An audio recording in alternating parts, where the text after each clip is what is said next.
My name is Emily Turner. I'm 31 years old, and what I'm about to share has lived inside me like a quiet wound, one I've hidden behind practiced smiles and daily routines. It began the day I realized that the life I had built wasn't the one my heart truly longed for. When I married Jason, my college sweetheart, I believed our love was unshakable. He was the kind of man everyone admired, calm, steady, dependable. The man who never forgot anniversaries, who made sure the bills were paid, and that our home stood strong through every storm. For years, I convinced myself that this was love, consistency, reliability, comfort. But somewhere along the line, that comfort turned into silence. Our laughter faded, replaced by schedules and polite goodnights. I told myself it was normal, that real marriage wasn't about butterflies but about endurance. Still, deep inside, I missed the spark, the rush that made love feel alive, the kind that could still take my breath away. And then there was Noah. He wasn't a stranger. He was Jason's closest friend, someone who had always been part of our lives. Yet suddenly he felt different. He carried an energy that filled every room he entered, a kind of restless warmth that made everything around him feel more alive. Where Jason planned every detail, Noah moved with impulse. And when he looked at me, it felt as though he could see the part of me I'd long forgotten existed. It started innocently enough. Shared jokes, quick glances, conversations that stretched longer than they should have. I told myself it was harmless, but soon our words carried weight, and our silences spoke louder than we intended. Every time he came by, my heart betrayed me, racing uncontrollably, no matter how hard I tried to suppress it. Then came the evening Jason was out of town. That night, the thin line between friendship and something more quietly dissolved. A glance lingered, a breath caught, and, in that single moment, the air turned electric, charged, and dangerous. I could have stepped back. I should have. But I didn't. When it finally happened, it wasn't just desire. It was release. Years of quiet longing erupted all at once, shattering the restraint I'd buried under routine. The guilt came immediately, sharp and merciless. Yet beneath it was something undeniable, a part of me awakening after years of quiet sleep.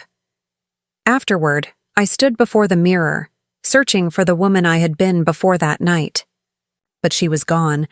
In her place was someone both terrified and alive, trembling with the weight of what she'd done. I whispered to myself that it was a mistake, that it could be hidden and forgotten. But some truths have a way of clawing to the surface. When Jason came home, he kissed my forehead gently and told me he'd missed me. I smiled, pretending nothing had changed, while inside I felt as if I were standing on fractured glass. Every word, every touch became an act, a fragile performance. And still, Noah lingered in my mind. His voice, his eyes, the way he said my name, it all haunted me. Days blurred into weeks. I tried to pull away, to rebuild the walls I had broken, but the smallest things kept tearing them down. A random text, a passing hello, the way our eyes found each other in a crowded room. Each encounter chipped away at my resolve until guilt became my shadow. At night, while Jason slept peacefully beside me, I replayed moments I had no right to remember. My body lay still, but my thoughts wandered, trapped in a storm I couldn't escape. Then one evening, Jason suggested we take a weekend trip together. "Just us," he said softly, his eyes full of warmth and trust. I agreed, praying that distance might quiet the chaos inside me. That trip became both a mercy and a punishment. Away from everything, I saw Jason as he truly was. A man who loved me without hesitation, who had built his world around my happiness. As I watched him laugh beside the fire, reaching for my hand with the same gentle devotion as always, I couldn't help but wonder how I had ever lost sight of a love like that. For a fleeting moment, I believed I could return to Jason completely, that the storm inside me could finally settle into calm. But when we came home, Noah was there.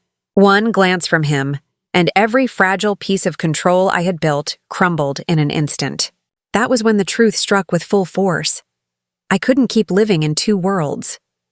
The quiet safety of Jason's love and the wild, consuming pull of Noah's touch could never exist side by side.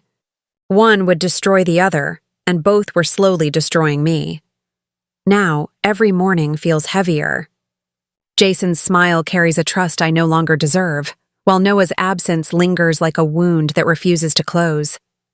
I move through each day pretending everything is fine, playing the part of the devoted wife, but inside it's chaos, a constant war between guilt and desire, safety and longing. I don't know how this story ends. Maybe the truth will surface one day and tear everything apart, or maybe I'll carry it quietly for the rest of my life, buried beneath the rhythm of ordinary days. All I know is that what I felt with Noah was real, raw, terrifying, and alive. And sometimes, the very things that ruin us are the ones that remind us we're still breathing.